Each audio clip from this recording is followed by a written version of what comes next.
આપણે અહીંયા ભદ્રકાલી મંદિરની એરિયામાં 3 મહિના પહેલાં વિઝિટ કરી હતી.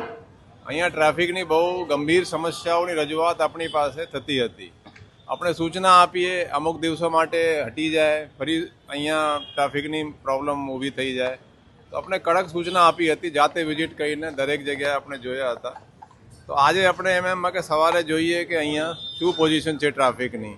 તો જોવામાં આપણે ખાસે ખુશીથી કહી શકીએ કે ખરેખર અહીંયા ટ્રાફિકની બહુ જે પહેલાં પથારાવાળા હતા બધા એને બીજી જગ્યાએ ખસેડી દીધા છે. આપણે આ દુકાનવાળા સાથે પણ ચર્ચા કરી કે આજે સીપી આવે છે એના તો કારણથી તો કંઈ નહીં હટાયા હોય, બોલા નહીં. અત્યારે 2-3 મહિનાથી અહીંયા ટ્રાફિક માટે ખૂબ જ સહેલું થઈ ગયું છે અને વ્યવસ્થા બહુ વ્યવસ્થિત છે.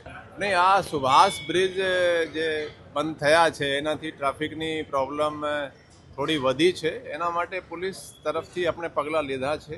આપણે ત્યાં એક્સ્ટ્રા મેન પાવર જો આપણા લોકલ લો એન્ડ ઓર્ડરના પોલીસ સ્ટેશનથી પણ ત્યાં 250 જેટલા મેન પાવર પણ આપી છે.